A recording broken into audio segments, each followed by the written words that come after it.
Good morning friends, health care के authentic video में आपका स्वागत है। नए वीडियो की इन्फॉर्मेशन आपको मिले, इसके लिए जरूरी है कि इस चैनल को सब्सक्राइब कर लें, बेल आइकन को भी दबाएं। विराइटाकारों का ये दूसरा वीडियो है।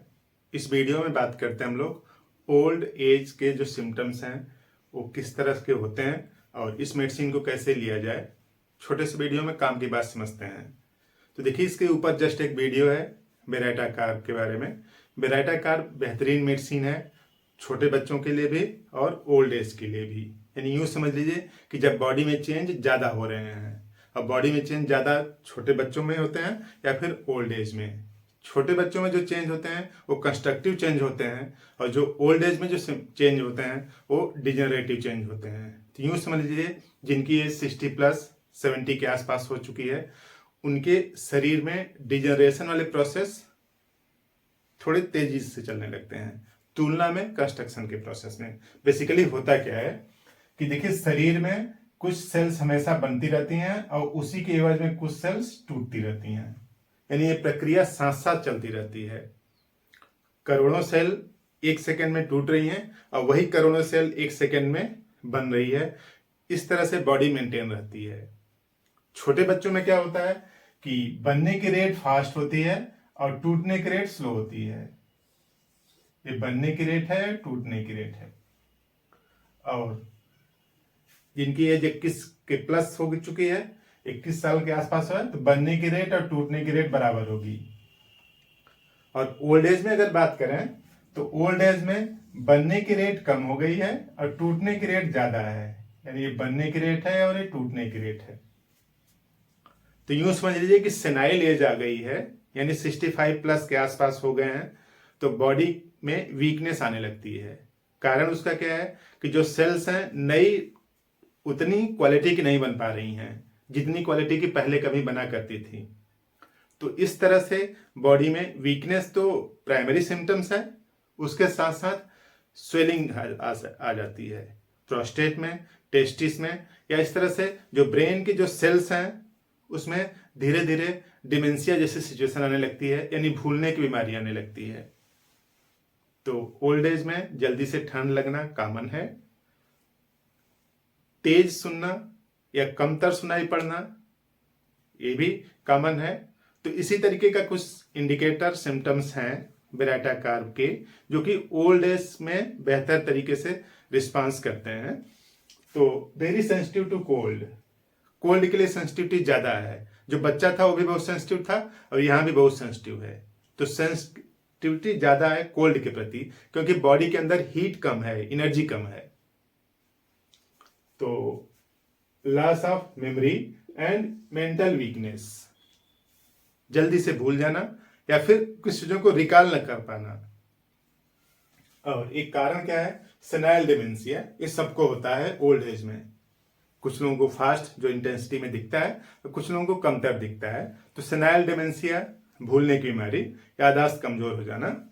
और हाइपरट्रोफाइड प्रोस्टेट एंड टेस्टिस, जो प्रोस्टेट ग्लैंड है वो बढ़ गई है। नॉर्मली 20 ग्राम की होती है और अगर उसकी साइज बढ़ती है तो जैसे मान लीजिए कि यूरिनरी ब्लैडर है, उसके जस्ट आगे जहां से यूरेथ्रा निकलता है वही भी प्रोस्टेट पाई जाती है। ये देखिए यूरिनरी ब्लैडर है और इसी में से पेशाब बाहर निकलती है, पेशाब वाली ट्यूब जिसको यूरेथ्रा बोलते हैं।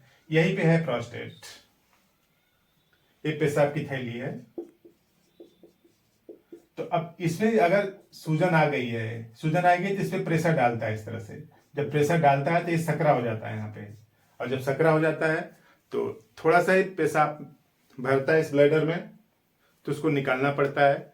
सिस्टाइटिस भी हो सकती है, मतलब जो ब्लैडर है उसमें सूजन भी आ सकती है। तो इसमें सूजन आ जाएगी और यहाँ से पूरी पेशाब निकलेगी नहीं, तो थोड़ा थोड़ा निकलता रहता है। रात में सोते समय कई बार पेशाब होती है। एक खराब स्थिति हो जाती है, नींद खराब हो जाती है और नींद खराब हो जाने से डाइजेशन खराब होने लगता है और डाइजेशन खराब है तो वीकनेस आने लगती है शरीर में। इस तरह से एक सिम्टम दूसरे सिम्टम्स को जनरेट करते रहते हैं। तो इस तरह से प्रोस्टेट और टेस्टिस दोनों इंडोरेशन, यानी उसमें सूजन आ गई है। और palpitation and distress in region of heart, जो हार्ट के आसपास है, धड़कन तेज हो जाती है कोई भी बात इधर उधर की सोचने से या फिर सुनने से। और इसी वजह से पल्पिटेशन में लाइंग ऑन लेफ्ट साइड, बाएं तरफ सो नहीं पाते, जैसे फास्फोरस है। फास्फोरस का पेशेंट बाएं तरफ सोता है तो उसको दिक्कत आती है। फास्फोरस की दिक्कत का कारण क्या है कि उसको दिक्कत है लंग में। और बेरेटा कार्ब का पेशेंट बाएं तरफ नहीं सो पाता लेफ्ट साइड में, क्योंकि इसको दिक्कत है हार्ट में। तो इस तरह से अगर हार्ट में दिक्कत है तो बेरेटा कार्ब, और लंग में दिक्कत है तब फास्फोरस के बारे में सोचें, बेहतर रिजल्ट आएगा।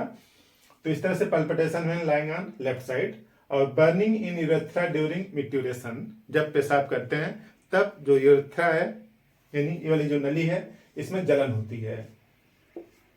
और हार्डनेस ऑफ हियरिंग, ऊंचा सुनने की आदत हो गई है, ऊंचा बोलने पर तब उनको सुनाई पड़ता है। Hardness of hearing, gland around year painful and swollen, जो कान है इसके चारों तरफ जो ग्लैंड पाई जाती हैं कहीं पे ऊपर नीचे इस तरह से सूजन है, और इस सूजन की वजह से उनको सुनाई कम पड़ता है, तेज बोलना पड़ता है तब सुन पाते हैं। और every time patient micturate his piles produce, यानी जब भी पेशेंट पेशाब करता है तो पेशाब को निकालने के लिए जोर लगाना पड़ता है। जोर इसलिए लगाना पड़ता है कि यहाँ प्रोस्टेट में सूजन है, तो जोर लगाना पड़ता है। ठीक उसी समय जो रेक्टम है यानी जो एनस है थोड़ा सा बाहर आ जाता है, प्रोट्रूशन बोलते हैं उसको। तो इस तरह से पेशाब में जोर लगाने की वजह से प्रोलैप्सस हो रहा है, उसको प्रोलैप्सस ऑफ एनस अगर हो रहा है तब वो इंडिकेटर सिम्टम्स है बेरेटा कार्ब का। तो इस तरह के सिम्टम्स ओल्ड एज में कॉमन देखे जाते हैं और उसके लिए बेहतरीन तरीके से काम कर देती है बेरेटा कार्ब। तो इस तरह से सेनाइल डिमेंशिया हो, चाहे कमजोरी हो, चाहे ठंडी जल्दी लगने की टेंडेंसी हो, इस तरह के सिम्टम्स के लिए आप होम्योपैथिक मेडिकल स्टोर से लें Beretta carb. Beretta carb 6 power के लिए या फिर 30 पावर के लिए, जो भी अवेलेबल हो उसको लीजिए। और 4 बूंद सुबह देना है जीभ पर, खाली पेट, यानी ब्रश करें उसके बाद 4 बूंद जीभ पर गिरा दें। तो इसको 1 महीने तक दीजिए। 1 महीने बाद अगर आपने 6 से स्टार्ट किया है, 6 पोटेंसी पहले दी है, तो अगले महीने में 30 दीजिए। और अगर आपने 30 पोटेंसी से स्टार्ट किया है तो अगले महीने में 200 दीजिए। इस तरह से 2 महीने दीजिए, बेहतर रिजल्ट आएगा अगर इस तरह के सिम्टम्स मिलते हैं तो। बात समझ में आई तो इस वीडियो को और लोगों को शेयर करें ताकि उनकी भी इंफॉर्मेशन बढ़े और बीमार होने की संभावना कम हो। Thank you.